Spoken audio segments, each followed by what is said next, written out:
মামুনুল রাজনীতি করে নাই, রাজনীতি করেছে জামাত, এবং জামাত রাজনীতি করেছে অপপ্রচারের রাজনীতি। কোরআন হাদিসে শিক্ষা দেয়, সে মুখ খুললেই শুধু মিথ্যার ফুলঝুরি বের হয়। মামুনুল আমার নামে কি কমপ্লেন করেছে, এটা মিথ্যার বাইরে সত্য কিছু খুঁজে পাওয়ার মতো আমি মনে করি না কিছু আছে। ওনারা সবাই ফ্রন্ট লাইনের জুলাই যোদ্ধা। আমার পাশে থেকে 2 বার গুলিবিদ্ধ হয়েছেন উনি, পুরো একটা বিশ্ববিদ্যালয়ের নেতৃত্ব দিয়েছেন উনি। যেমন মামুনুল পরিষ্কার করে বলেছে যে সেই জনগণকে ভোট দিতে দিবে না। জুলাই যোদ্ধাদের সম্মানে আজকের এই র্যালি। তবে যেহেতু আমরা নির্বাচনের মাঝে আছি এবং ভাই নির্বাচন সম্বন্ধে প্রশ্ন করলেন, দেখেন নির্বাচনের সময় আর মাত্র 12 দিন বোধহয় বাকি আছে আপনার প্রচারণার। এখন উত্তপ্ত হওয়াটাই স্বাভাবিক। তবে মামুনুল আমার নামে কি কমপ্লেন করেছে, এটা মিথ্যার বাইরে সত্য কিছু খুঁজে পাওয়ার মতো আমি মনে করি না কিছু আছে।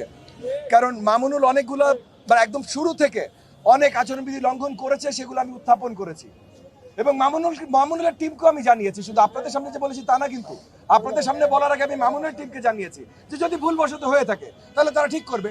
তারা ঠিক করে নাই এবং আমি বুঝতে পারছি ভাই, মামুনুল তো কখনো রাজনীতি করেনি।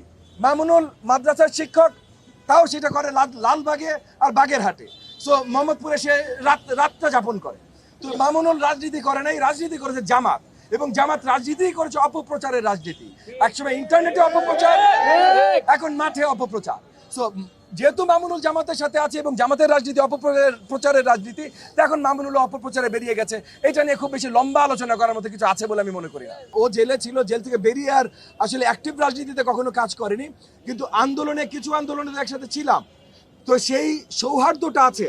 এখন আমার সাথে সৌহার্দ্য আছে বলেই সে সব কাজ ঠিক করছে এবং আমি বলবো ভাই ঠিক আছে, তা তো না। সে যে ভুল করবে সেই ভুলটা আমি তুলে ধরবো, এবং যে জনগণের বিরুদ্ধে কথা বলবে, যেমন মামুনুল পরিষ্কার করে বলেছে যে সেই জনগণকে ভোট দিতে দিবে না, আগামীতে সে যদি নির্বাচিত হয় ভোট দিতে দিবে না। তো আমি তাকে, সে আমার সাথে তার একটা ভালো পরিচয় বলে তাকে গলা মিলাবো, কিন্তু সে যখন বলবে ভোট দিতে দিবে না, রাজপথে আমি তাকে থামানোর চেষ্টা করবো না ভাই, এটা আমার দায়িত্ব। সো রাজপথে রাজনীতিতে আমরা কি করছি আর সামনাসামনি দেখা হলে আমাদের আচরণ কি হবে, দুটো এক জিনিস না। সো এখন আপনারা প্রশ্ন করলেন নির্বাচন রাজপথের রাজনীতির, আমি সেটার উত্তর দিলাম। ঢালাইয়ের সেরা প্রিমিয়ার সিমেন্ট। আমরা অনেকগুলো জায়গায় সিসিটিভি ক্যামেরা লাগিয়েছি, অ্যাপ বানিয়ে এলাকাবাসীর সাথে ধরিয়ে দিয়েছি, পুলিশের সাথে কানেক্ট করে দিয়েছি। পুলিশের ওই অ্যাপের মাধ্যমে ওই সিসিটিভি ক্যামেরা ফুটেজ দেখে পুলিশ টহল বাড়িয়েছে। এবং গত 2 মাসে কিন্তু আপনারা খবর নেবেন থানাগুলোতে, কিশোর গ্যাংয়ের অনেক আপনার মেম্বাররা ধরা পড়েছে আমাদের এই সহযোগিতার জন্য। এবং এলাকায় এলাকায় আমরা আপনার কমিউনিটি হাব তৈরি করতে চেষ্টা করছি, যারাও নিয়ন্ত্রণ রাখতে চেষ্টা করবে। সো আমরা আমাদের মতো কিন্তু ইতিমধ্যে কাজ করছি। সরকার পরিচালনার দায়িত্বে আসলে মাদক ব্যবসায় আমরা কমপ্লিট জিরো টলারেন্স নিয়ে আসবো। কোনো ধরনের মাদক ব্যবসা এখানে হইতে দিব না।